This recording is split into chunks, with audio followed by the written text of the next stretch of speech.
Good afternoon and welcome to our February edition of the Chattanooga Black Jewish Dialogue. I'm Rabbi Craig Lewis from the Mitzvah Congregation. It has been my pleasure to moderate and host these events that we've had on Zoom. And we have a really special program this month. They're all special, but this one, I think this may be one of our best. I'm looking forward to it for Black History Month. We are talking about the topic of history and how it relates to the Jewish community and also to the African American community.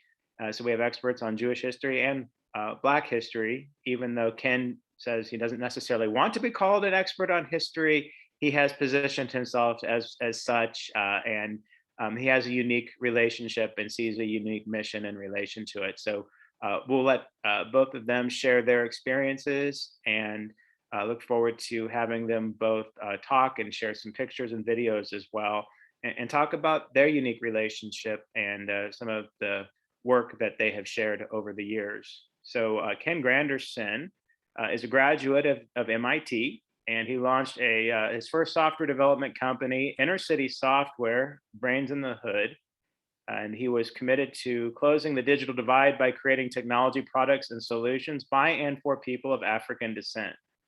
For a decade, he introduced Boston's communities of color to computers and the internet, giving local organizations and Boston's Black newspaper an online world-class presence. Moving back to New York City, he was born in the Bedford-Stuyvesant section of Brooklyn. His achievements in technical design, education, and empowerment are nationally and internationally impressive. And at least for today, will also be locally impressive. I don't want to bring you down a notch, but we get to be local too as well today. Welcome, Ken. And we also, of course, have a longtime friend of this program and one of our coordinators and organizers, Deborah Levine. Deborah had coordinated the 1990 National Workshop on Christian and Jewish Relations and created her first Holocaust video in Rockford, Illinois, where she had served as the director of the Jewish Federation. She went on to become the community and media liaison of the Tulsa Jewish Federation shortly after the Oklahoma City bombing, and is the former executive director of Chattanooga's Jewish Federation. She carries on the work of her father, who became the CFO of the American Jewish Archives, a place where I've spent many hours studying during my lifetime. Her father had served as a US military intelligence officer during World War II, assigned to interrogate Nazi prisoners of war. And she has written extensively about her father, and I believe that will play heavily into her talk with us today as well. So without any further ado, I thank you for attending, and I especially thank our presenters today for sharing and for enlightening us with their expertise. So Ken, I understand you're going first, and look forward to hearing from you. Well, thank you, Rabbi Lewis. Pleased to be here today. Yeah, where do I start? At the, I guess my story really begins as, being a kid from, the hood, what we used to call do or die Bed-Stuy in Brooklyn. Actually, for anyone who's familiar with Crown Heights, Bed-Stuy is like one neighborhood over. But unlike Crown Heights, was not as diverse. It was pretty much all Black, most large percentage Caribbean Black. And that's where I grew up, low to moderate income area. I was fortunate enough to go to a school that gave me the ability to go as far as my education would take me, and ended up at MIT and learned a little bit about electronics and computers. And fast forward into the 90s, when I rekindled an interest in programming. I had that interest at the high school level, but my family could not afford computers, so I got into stereo and became a DJ, which was pretty common, but actually had a very successful business doing that throughout the 80s. But in the 90s, I got the desire to do programming. Long story short, taught myself how to program, got some programs out there that enabled me to quit my mainstream tech job. And that just opened up my mind to the opportunity of technology as an enabling tool for folks like myself. Basically came from a blue collar family. Dad worked at the post office, mom did office jobs. Aunts and uncles were pretty much civil service, post office, transit authority. One uncle was a transit cop, and realized that there were no stops, there was nothing blocking us. And so as I realized that, I started my company and called it Inner City Software, as a euphemism for a Black software company, with a slogan, brains in the hood, as a dual message to speak to folks in Black communities who we did not necessarily consider ourselves. Bed-Stuy is known for folks like, Chris Rock and Mike Tyson. Not so much for engineers and scientists and folks from those industries. So it was trying to basically, as an empowering statement, say, hey, we can do this too. And for folks outside the community, hey, we can do this too.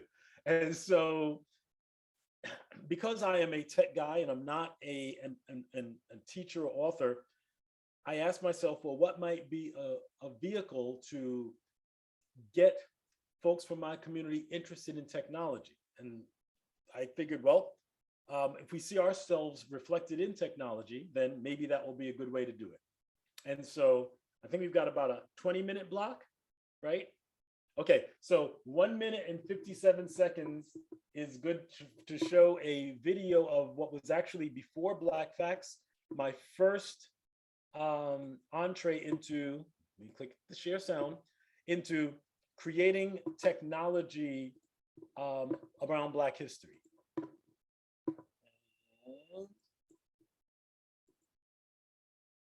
February is Black History Month, and today Red Sox all-star first baseman Mo Vaughn and the Boston Public Library unveiled a new CD-ROM, one guaranteed to enrich and inspire the lives of all children and adults. News Center 5's Pam Cross reports. The wooden golf tee was invented by a Black Bostonian. I didn't know that before I worked on the product. It looks like a computer game, but surprise, this is a history lesson. Boston's Black history, to be specific. The creators, Inner City Software, took this 1992 book, authored by Robert Hayden, and transformed it to CD-ROM. I call them the MTV generation. Books aren't really cool. Books aren't that popular. After, playing with the program a little, they might, go down to the library and actually get the book and look at that too. You can find the program at some Boston Library branches and at a few Shawmut Bank locations. They kicked in the funds. This is the Mo Vaughn Community Youth Center. This shows other prominent, Black figures in this community that aren't athletes, that are just people who go out and do a good job at what they do. I like that it teaches you a lot of things that I can't find in my history book in school. Like, it shows me a lot of things that I won't find in the history book. Touch screens are also in use at the Children's Museum. Vision Computers donated these units, but any school already equipped with computers can share the wealth. Inner City Software is giving them to any school in the metropolitan Boston area that can run the software. In any youth center or program. African American history as close as a keystroke. The facts are the same, but now they're available at the touch of a button. In Dorchester, I'm Pam Cross, News Center 5. So that was 1995. A little pre-internet for most folks, but the idea was, at this point, computers were not in the homes that much, so we were trying to focus on schools with this harebrained scheme of imagine what might happen if Black kids saw themselves in this new thing called the computer. Spoiler alert, because of political or resource issues, which was that the schools in the Black communities did not have the hardware to run the software, CD-ROMs, and they cost $4.50 a piece to print back then. So I was not gonna I didn't have money to print a whole bunch. So we actually, after being strung along for 2 years in meetings with the school system, we're not able to get it in the schools. But by then, in 1997, as large numbers of Black Americans started going online, this new thing called the internet, started to get into people's homes. So this, what you're seeing now is the 1997 page of Black Facts. Black Facts was, is the internet's first Black history encyclopedia. And, this is what it looked like back then, when you could search, by date, or, by keywords for different Black history things. It was just a couple of text things, on this particular day, this thing happened. Okay, great. That was all we could do back then. Fast forward to the present day, we've got over 500,000 news and historical articles, and we started creating videos last year. So we have over 700 videos, including videos for every day of the year.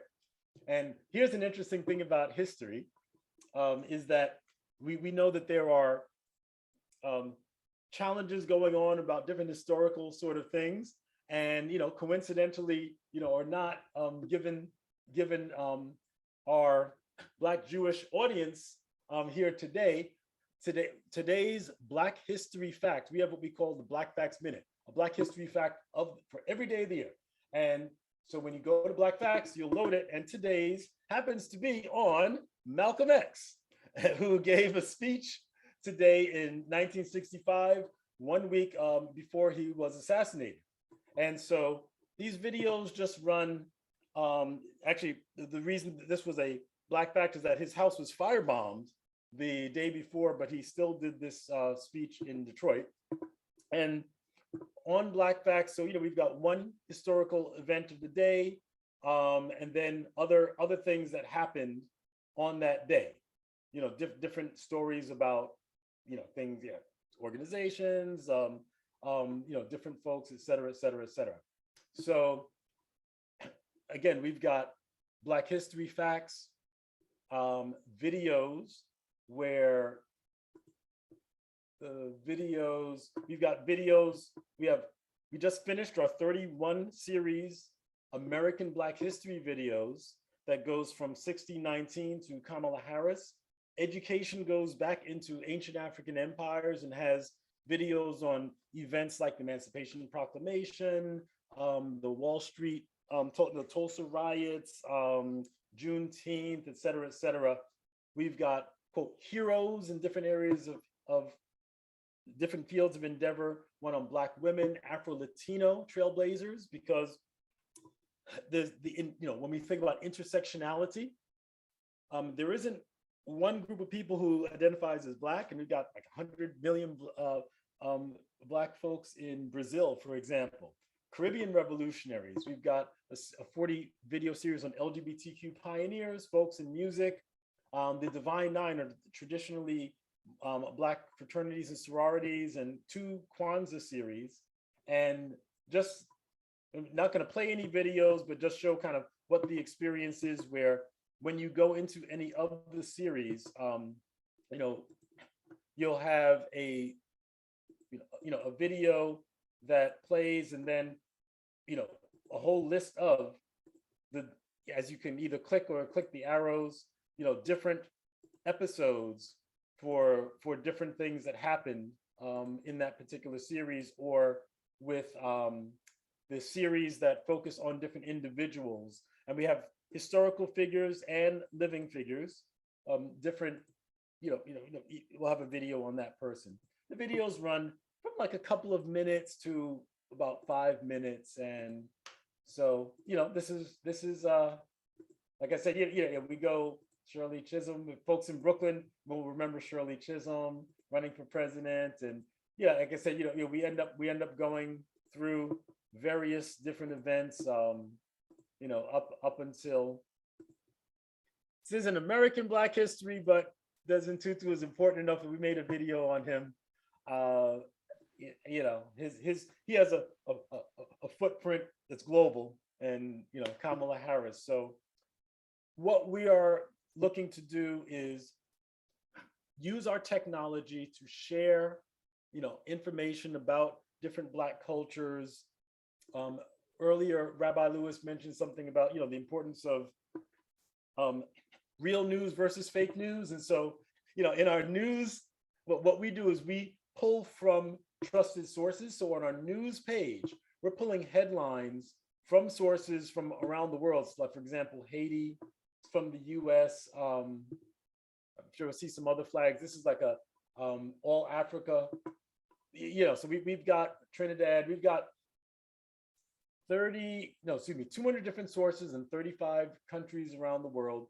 And we'd show headlines of different stories going on. And if you click on the details page, you go to that publication, because we're trying to promote other publications who have real journalists, and just use our technology to share what they're doing. There's Jamaica, this is Kenya, et cetera, et cetera. So, that's what we do at Black Facts. We give away our content to the public, and as a business, because we're a mission-driven business, we look to get the same content in schools and companies that want to share what we have, through like our Black Facts for Schools initiatives and things like that, where our videos could play. These are videos, like a random video from some of the different subjects. So Cicely Tyson, a lot of Brooklyn folks will definitely remember her. So, she's in Heroes and in Women, so that's what we do. Can you who produces your videos, and who's Timbuktu? Oh, okay. We have a company that actually is out in Spain that we found can produce these videos very inexpensively. And Timbuktu, come on, I'll pull it forward. Slavery Northerners helped enslaved people escape from southern plantations to the... Timbuktu is our AI-driven narrator. So, 1859, John Brown's raid, October 16th. On the night... So, so our newer videos actually are narrated.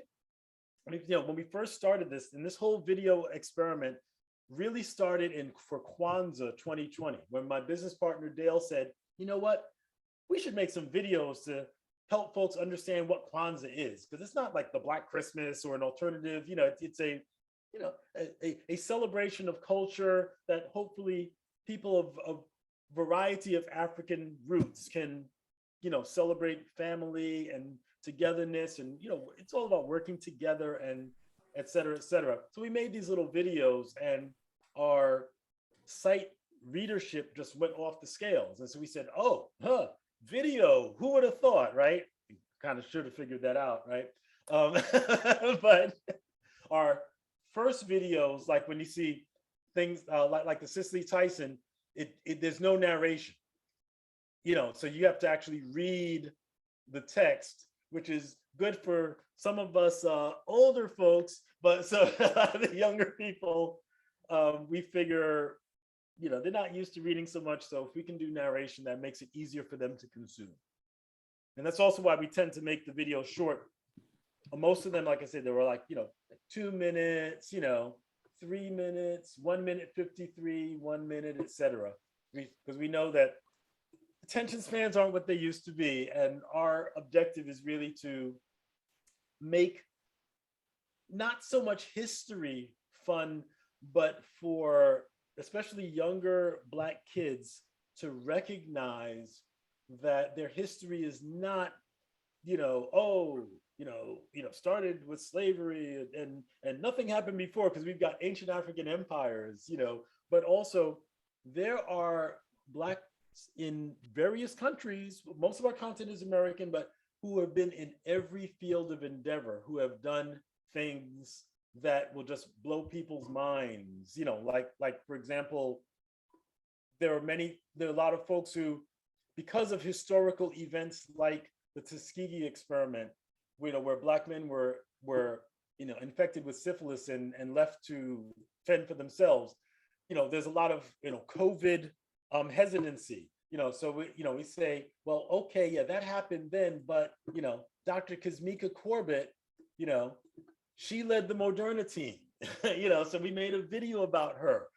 So we're trying to use our technological skills to present figures, who of empowerment, of Patricia Bath invented a cataract surgery. Everyone loves astronauts, right? Dr. Major is an astronaut. Rabbi Lewis, you gotta keep me on time because I can talk about this forever. I'm just enthralled. I actually have another question. I see that you have subscription, and I also see that you're selling T-shirts from your website. But like, how do you get your funding? Because clearly, this can't be cheap. This has got to be a expensive endeavor. Well, thank you so much for asking. I'm laughing because yes, this Black Facts was a passion project from 1997 up until like about a year ago. So, I had Inner City Software. My business partner, Dale, had and still has his consulting firm, Intellitech Consulting. He had more blue chip clients. Mine were more community based. So we just funded this thing, ever since. And a little more than a year ago, we incorporated and but we didn't really have a product until the whole widgets that run on other folks' websites. But, in addition to that, yes, we do have our Black Facts Matter swag, that you can get, from our swag page. We actually have hoodies and mugs also. But in terms of funding, actually the first time we did any sort of fundraising was recently with this great company called Fund Black Founders. We did a rewards crowdfunding campaign that recently closed. That I would encourage anyone. This is our crowdfunding video. The crowdfunding campaign is closed, but this will warm your heart. I'm not going to run the whole thing, but just about 10 seconds because it shows what this is really about. Is the future generation and some of our older generations, but yeah, anyway, definitely want to watch the video. But this kind of tells our story, things we've done in the past. So yeah, we are, as far as raising funds, we're starting to get into schools, which is very exciting because we started we were invited to a weekly meeting of principals mostly in New York, New Jersey. And from the first meeting, we had some principals that got interested and said, oh, I'd like to sign up. When I say sign up, this subscribe is just to our newsletter where we don't spam you. We just tell you what we're doing, et cetera, et cetera. And there also is our support page where and we have just established a nonprofit. So we're going to start doing that through the Black Facts Education Foundation, where if you really like what we're doing and you want to put a little money our way, that would be fantastic. Anything helps because yeah, this is a labor of love that we're trying to prove that we can, do this as a sustainable business. Thank you so much for asking. Thank you. Do you want to add anything, or are we turn it to Deborah, and then we can also have more opportunity for some exchange? I talk too much anyway, so I'm happy to pass the baton forward. Well, thank you, Ken. I'm certainly intrigued and very interested to see this project. I think Deborah and I could probably learn a little bit about the technology from you for sure. Oh yes. Yeah. Sorry. No, that's okay. No. I showed you the different video series, right? Or I mentioned, one of a series that we are working on, thanks to Deborah, thanks to a session that Dale, my partner Dale and I were in. We're going to do a video series on Black Jews. So we've started collecting figures and doing getting like it's mostly like public domain information that we can find on them that we then hand over to the video producers, because we attended a session, we were just blown away. We're like, oh, Sammy Davis wasn't the only one, So yes, thanks to Deborah, we're going to be, I don't know how soon. I know we've already started. We like to wait until we have about a month's worth of content where we could show a different one every day before we officially announce it. So thank you, Deborah. You made that happen. And Yaphet Kotto. Yaphet Kotto, the late Yaphet Kotto. Yeah, just not too long ago. Okay, thank you. And I know I'm sure you've probably got a wellspring of resources for that project, but I know that if I can be helpful in that, I would love to, and see if I can help you find some more resources as well. Thank you. Without any further ado, Deborah, I know Deborah's also one who delves into the technological field, but still prefers the more traditional writing and text. So Deborah, let's hear from you. Sure, you're right. The technology field was sort of required of me back in the 1960s when my mom said I was to take computer programming when it was first offered in our high school. I said no, I was going to be a poet, thank you.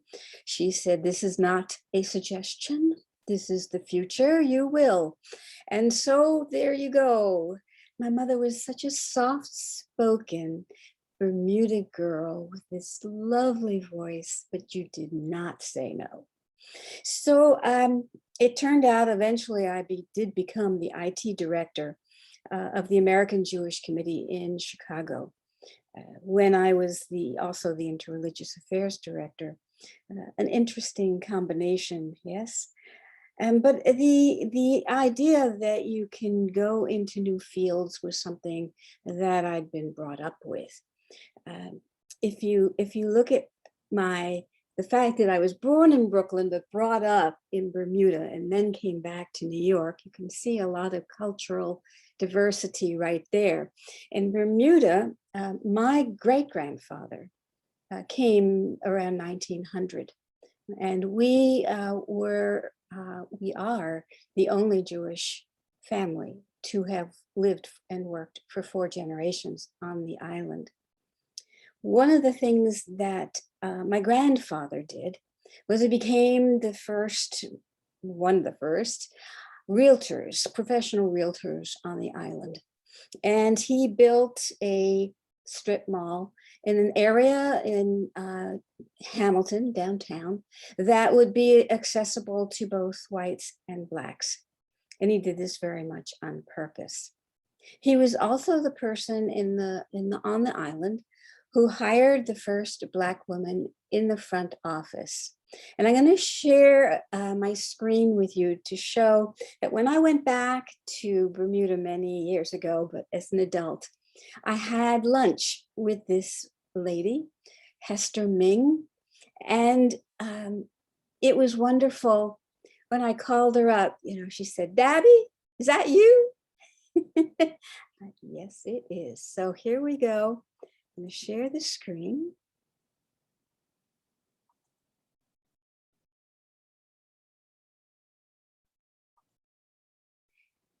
And here is myself and Hester Ming having lunch together. She's now wearing a Salvation Army a jacket. That's what she became after my grandfather passed away.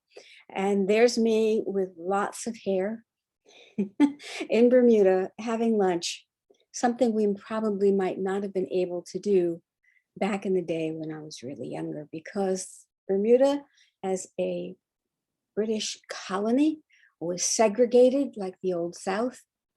And it was beautiful that we had this friendship. So Hester Ming was somebody that I grew up knowing. Now, I will say that if you think about doing something like that on a small island, right, you have to also think about what my dad did during the war. Yes, he was U.S. military intelligence officer assigned to interrogate Nazi prisoners of war. And after the war, he moved all of us down to Bermuda for a reason. And it wasn't necessarily altruistic.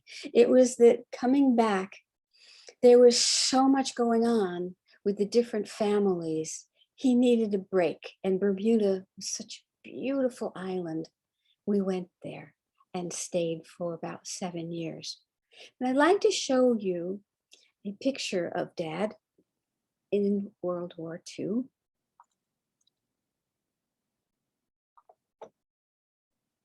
Okay.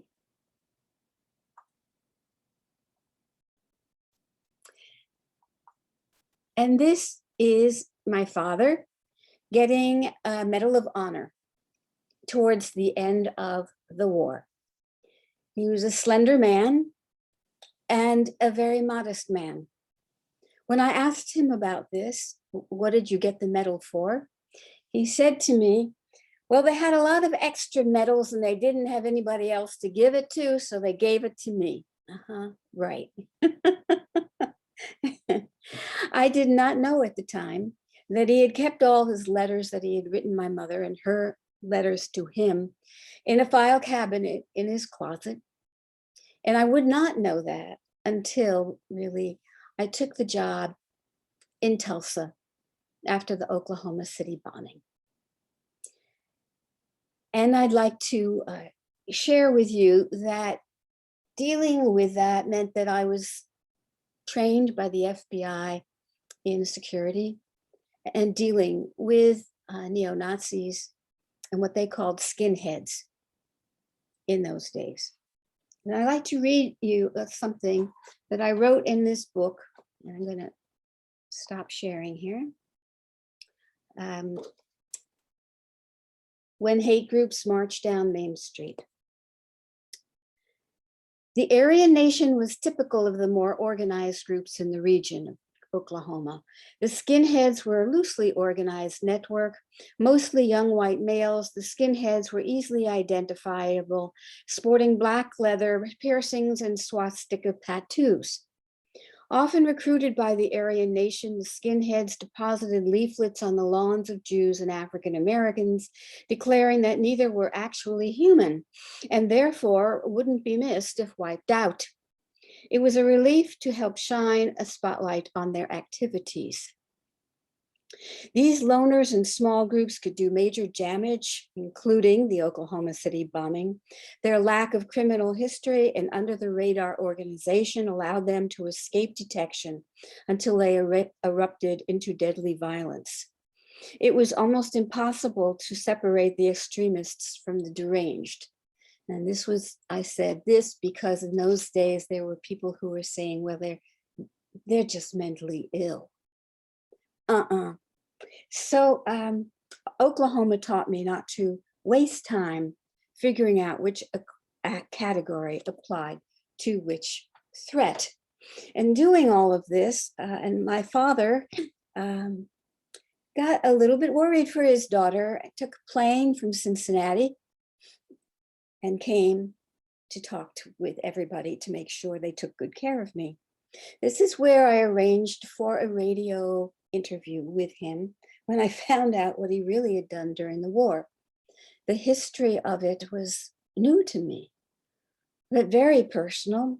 And I had made sure that we recorded that interview, and it is up on the American Diversity Report for people to hear his firsthand historical perspective of what had happened and why he had to do what he needed to do in terms of interrogating these Nazi prisoners of war, and how he could tell exactly what people's political leanings were just by looking at their bookcases. What people read, what they see, what they absorb is so important, and it hasn't changed at all since. And so that's one of the reasons why I created the American Diversity Report 15 years ago, to make sure that people could have a voice and could read those voices. And by the way, Ken's group, Black Facts, has its own page up on the American Diversity Report where you can check out the daily history of what they're putting up. Deborah, you've caused all of us to start looking at the books behind you, but Yes. Well, the thing about books, right, is that when I grew up in Bermuda, there was no TV. Okay? There were books, and we read a lot.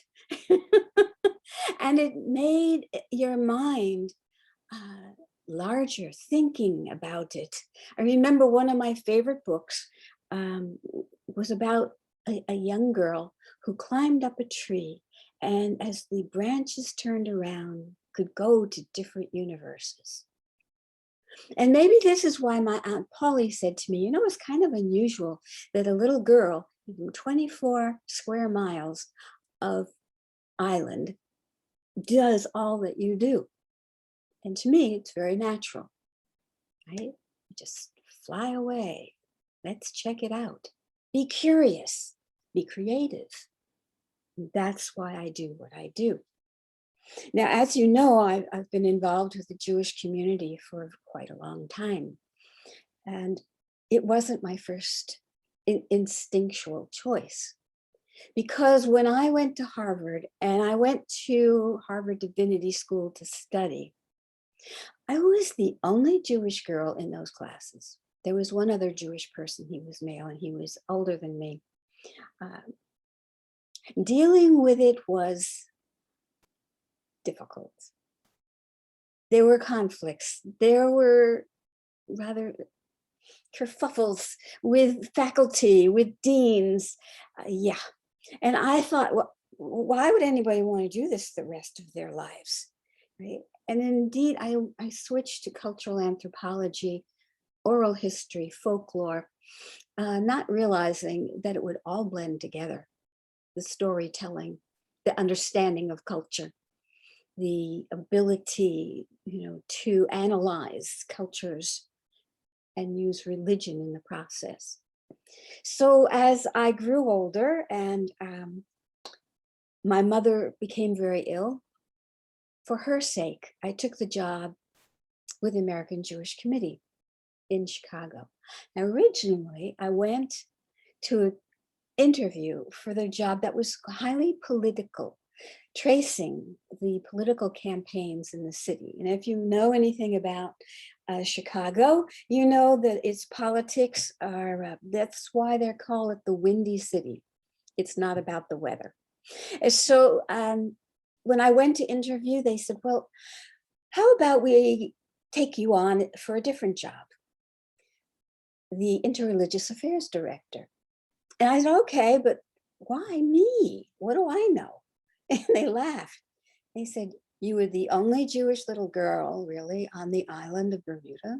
You know how to represent. You were the only Jewish girl at Harvard Divinity School. You know how to represent. And besides that, nobody else in this office wants to touch that job with a 10-foot pole. Please take it. And so I did. And it launched both my interfaith work and my Black Jewish dialogue work back then in the 1980s.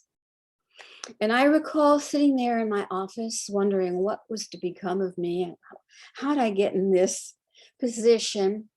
And a 6'4" Roman Catholic priest arrived at the door. His name was Father John Polakowski, and he was holding a book.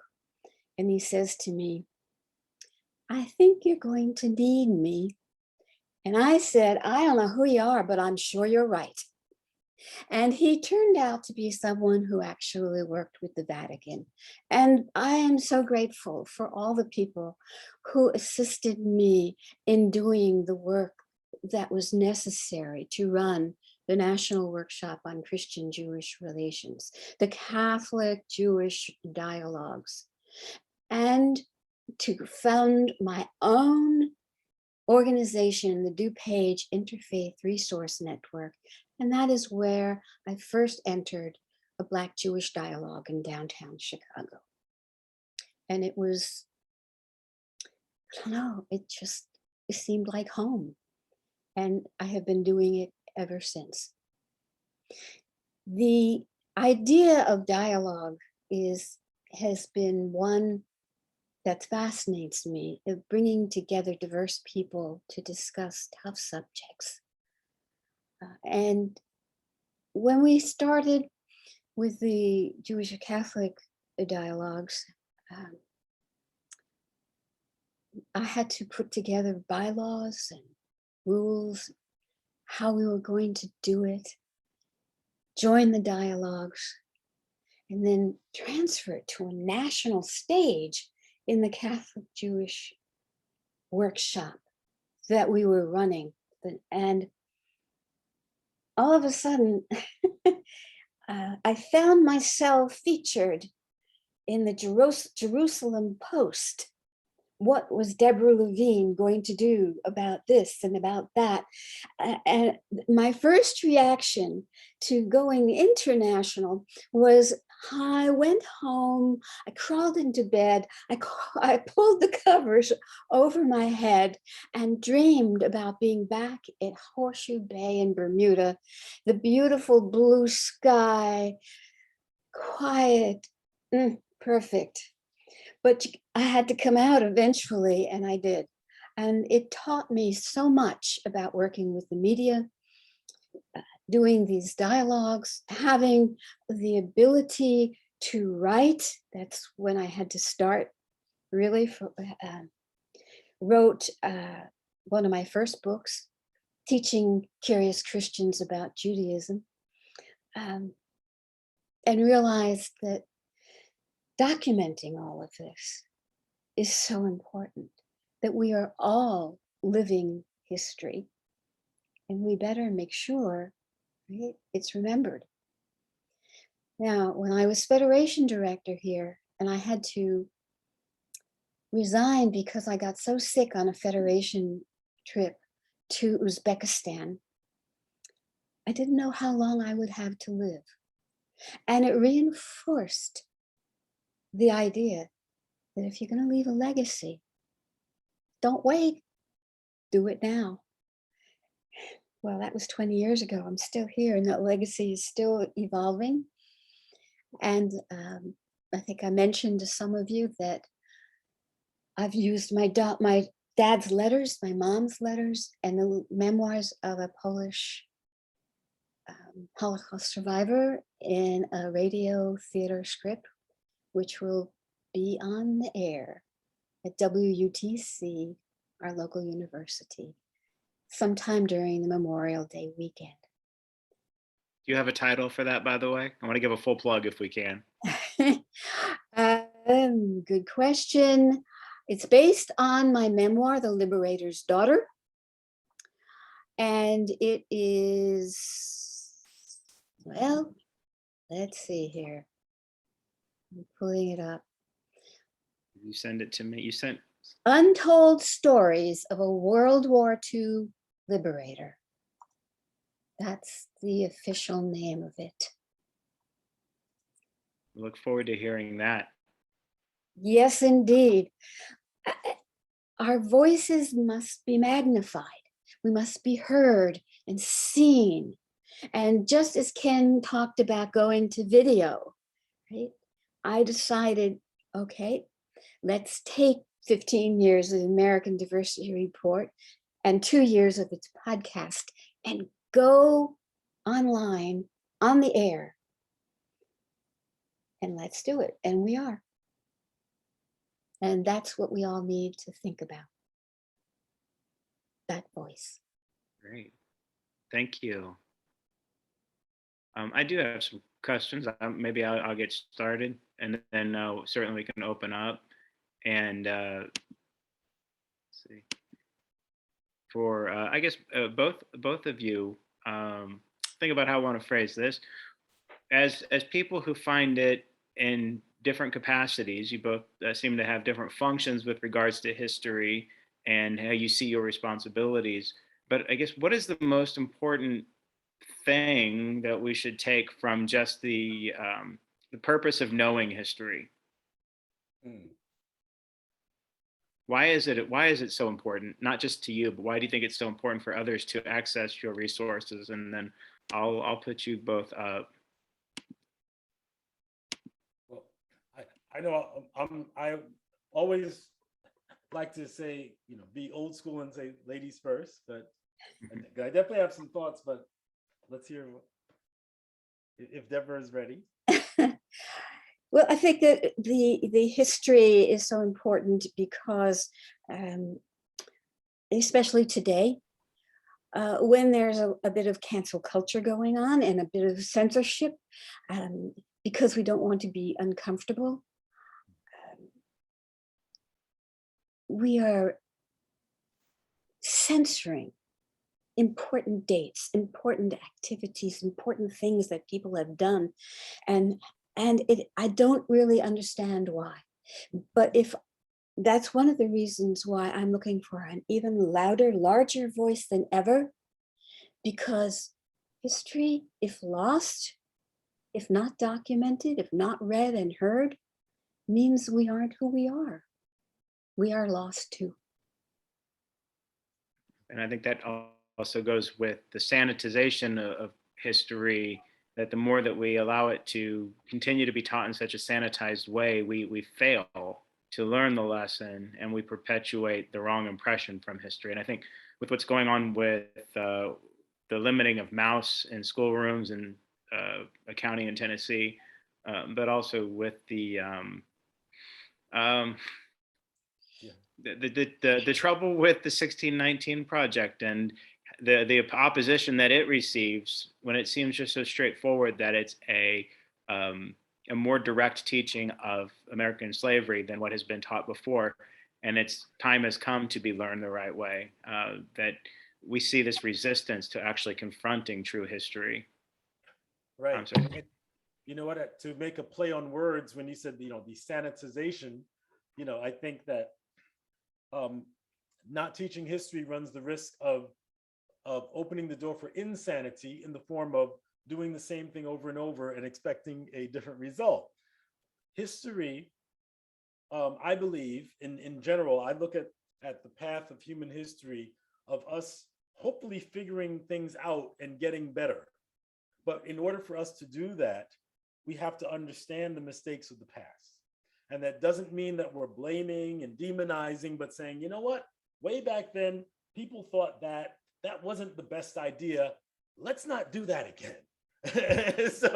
But you can only do that if you know what happened in the past. So it's like, if we don't teach history, to me, that's analogous to trying to, I don't know, learn how to build buildings without ever taking an architecture course. It's probably not going to turn out too well. So I think history, with its thorns in addition to its roses, is so critical, because as individuals, as cultures, and as human beings, we learn more from our mistakes than from our successes. And I'd like, As both of you were talking, oh, go ahead, Deborah. I'd just like to add that not only do you get buildings that are junk, but this is dangerous. What is happening is dangerous. The number of anti-Semitic incidences have just, been amazingly increased recently. And sometimes people don't even realize, when they use swastikas, when they teach kids to make the Nazi salutes, all of these things, there needs to be context and there needs to be education. Yes, there are even more dangerous issues about attacks and violence that are there, but it starts with ignorance and the ability of technology to make the history so weird, so untrue, that but make it so very, very engaging that people think it is true. And that's one of the reasons why we do what we do, Ken and I do, so that we can counteract that hate. And you know what? Speaking for a moment, I'm going to speak to the anti-Semitism as someone who's not from the Jewish community. As a Black American, I'm kind of used to anti-Black racism, and things have gotten better, but there's other still stuff. But honestly, I thought we were kind of done with this anti-Semitism thing. I thought we had gotten past that.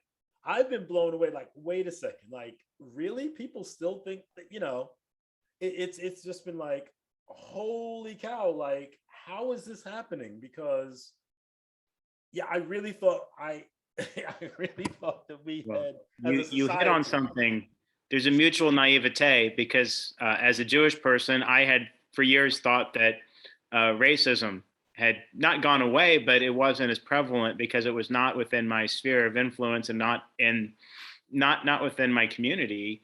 And so I had assumed through what I was observing through the media and reading that it wasn't present, but it clearly was present. And so we have to open our eyes to see past that mutual, I guess I'll call it mutual naivete, because it is real. And that's also, that shared knowledge is something that has drawn our communities together for many years. I want to call, and I'm sorry, I forgot his first name, but I'm going to call him by his name posted on the Zoom account, Hesed Covenant Love. Hi, good afternoon, guys. I'm loving this. Thank you so much, Ken, and thank you guys for sharing this. And Deborah, I really appreciate this. And on the question of history, I just see, I'm just going to delve right into it. The situation that occurred recently with Whoopi Goldberg and the comment made about the Holocaust, because I understood history, because I understood that indeed the Jewish people are considered a race, and that what Hitler sought to do was to exterminate the Jewish race, the Aryan race, the superior race, seeking to eliminate the Jewish race, then I could have some meaningful dialogue with others who did not know that history. One of my responsibilities, just a little as I delve into this, in my local church here in Bermuda, and Bermuda, like Deborah shares, is a beautiful place. There where a lot of the churches are very conservative. And even within the churches, there is what we call Christian anti-Semitism because of the long history of this scourge, in Christianity. And I've taken it as part of my responsibility as one who loves the Jewish people to, within my local community and in my church, to begin now to become a bridge and begin to educate in others. And that's why I just love this discussion this evening, because I see how, guys have given me some excellent ideas how to go about and how to open dialogue and how to begin to delve into some of these issues. Right. Absolutely. And you should know, if you don't already, that during the Holocaust, or right after the Holocaust, when Jews came from the camps in Germany to America, right? They stopped off at Bermuda, right, during the High Holy Days, and there was no synagogue, so the Anglican Cathedral opened its doors to them. Awesome. So they could have a service.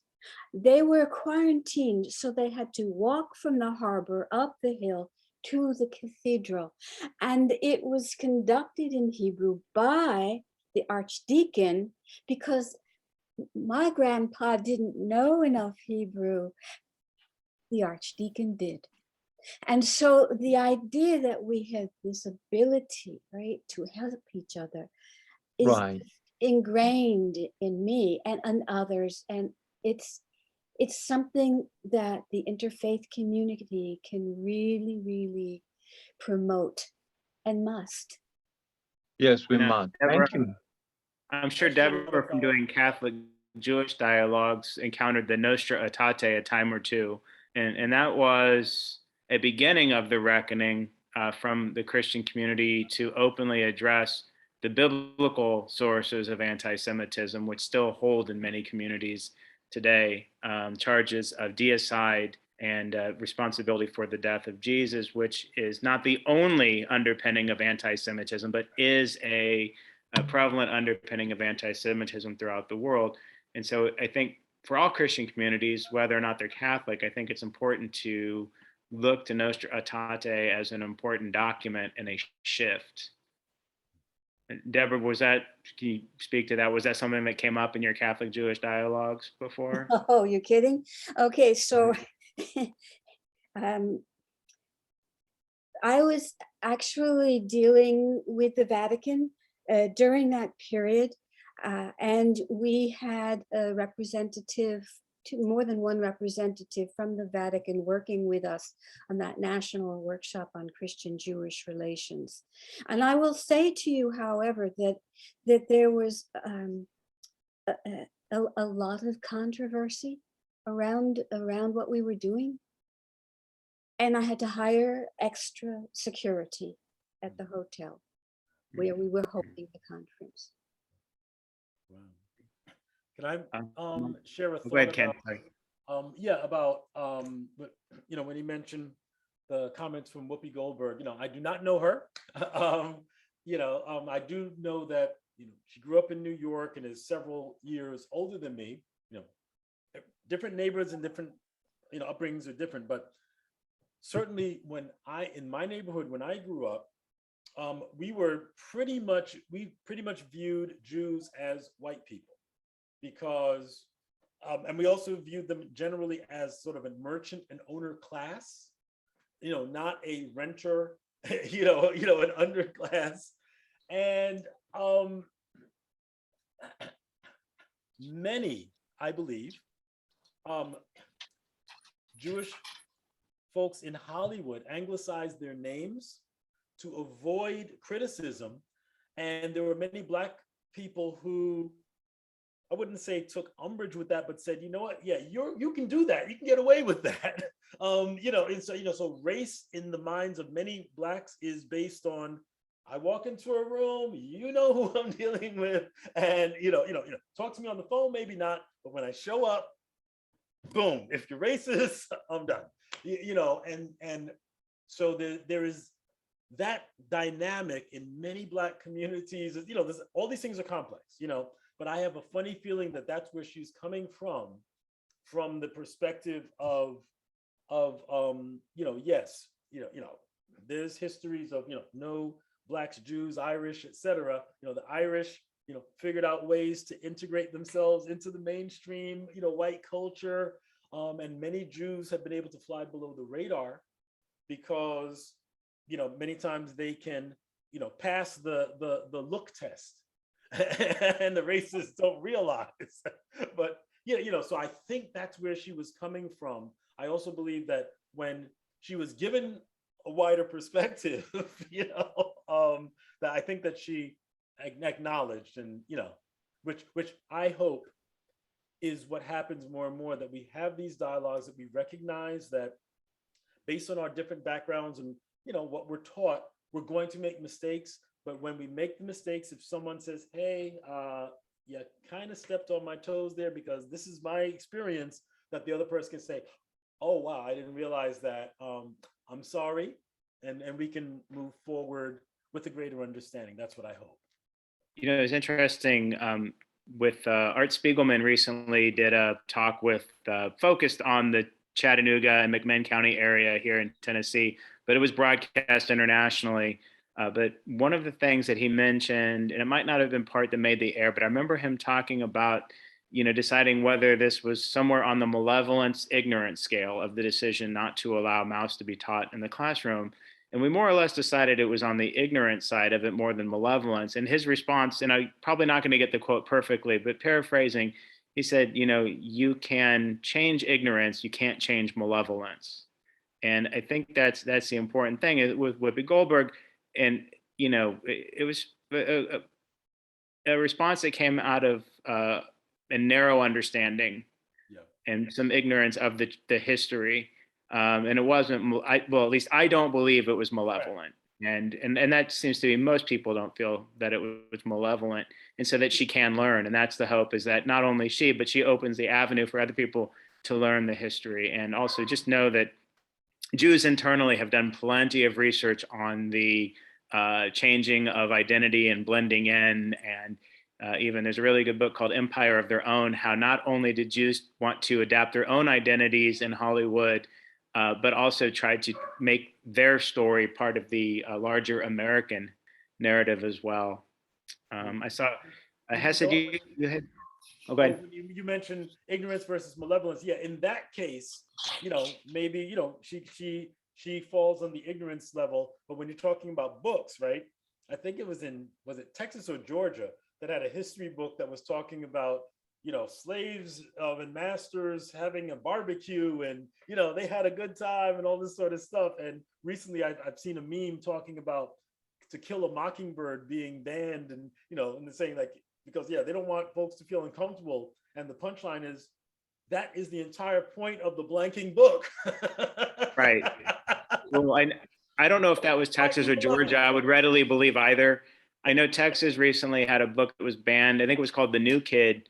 And it was a Black author writing about his own childhood experience being a new kid in a school. And it was being rejected on the premise that they didn't believe, or they didn't want the students to believe that racism was really real, as if he had fictionalized it. Right. And this was his own true experience. And, it was about the same time as Mouse that this was all being addressed in the public.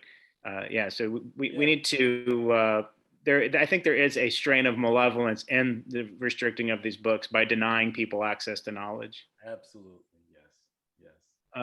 Hesed, you did have your hand up again, and I see Christine waving at the camera, so I'm not sure if that's, oh no, okay. She's getting the blood flowing. I did see in the chat a couple, Judy Saxman had recommended that we use the Black Facts model to perhaps build a website and chronicle anti-Semitic acts. I do know that we have plenty of Jewish agencies that do use the internet and social media to promote different things. And so we may be able to tap into that. I'd also like to see things, which I think is Black Facts also does, that are highly uplifting in the history as well, and daily connections to our past.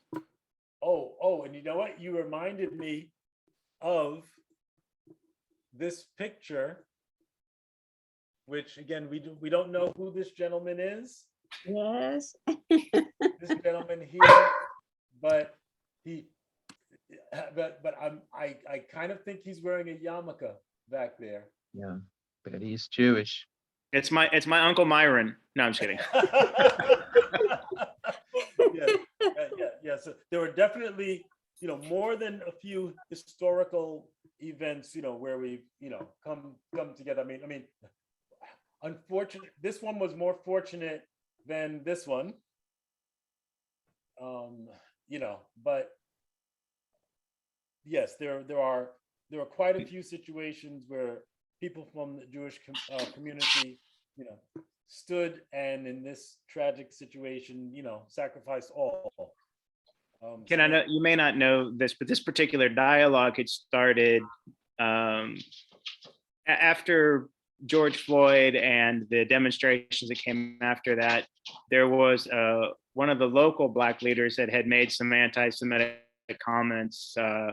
And for me, it was the realization that something had gone different from the 60s, that there'd been some sort of separation between our communities that had been so historically bound. And so one of the reasons that I talked to Deborah about launching something in Chattanooga was to try and bring us back closer together, because the primary source that most Jewish people today look to is say, look, Rabbi Abraham Joshua Heschel marched with Martin Luther King Jr. Martin Luther King Jr. helped plan the March on Washington using the Religious Action Center of Reform Judaism's offices in Washington, D.C. And that was in the 60s, right? We need more things to point to since the 60s that are unifying. And yeah. Any other questions from our? Oh, go ahead. And I'm glad you raised that, because the dialogue that is taking place today, whether it's the critical race theory or the discussion saying that Jews are predominantly white, or white when in fact they are not white, and throughout history there Jews have always been considered the other. And so it's really important that the dialogue between culture, race, we have the freedom to talk openly without canceling each other. And this cancel culture, I believe, will be detrimental if people cannot freely and openly express ideas, and even where they disagree, without being canceled. Amen. Disagree without being disagreeable. There you go. Just saying. Well, from our two presenters, is there anything that either of you would like to add? Because we're getting close to the end of our day, and the Super Bowl kicks off in a little over an hour.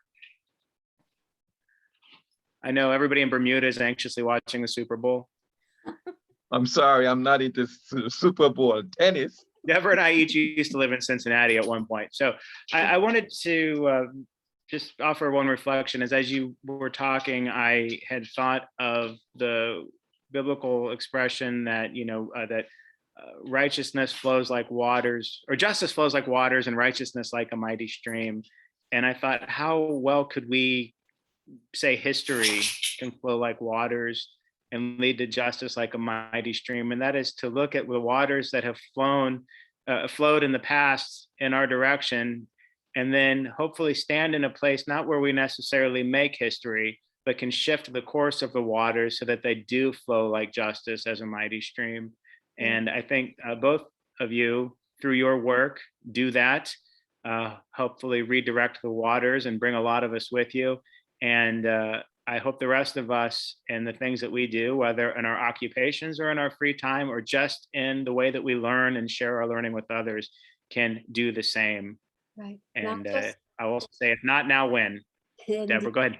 Just want to add that my dad, after coming back to the war, had an entire career in retail.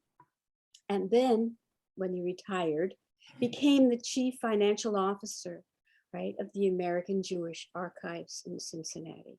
Understanding that history, right, was key, and that his whole life really revolved around making sure that that history was preserved.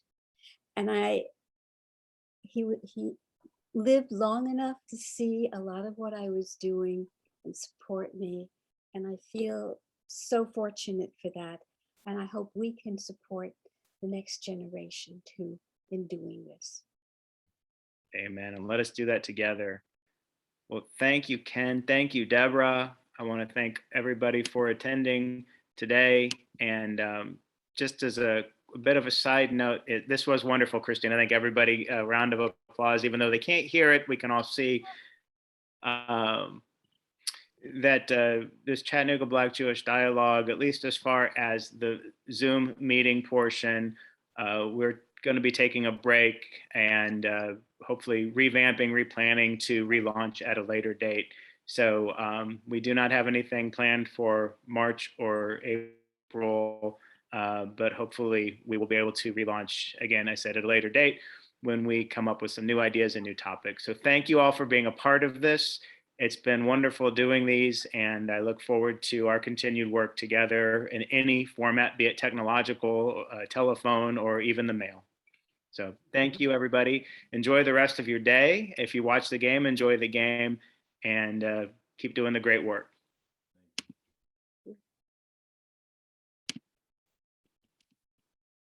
Okay, Deborah, I stopped my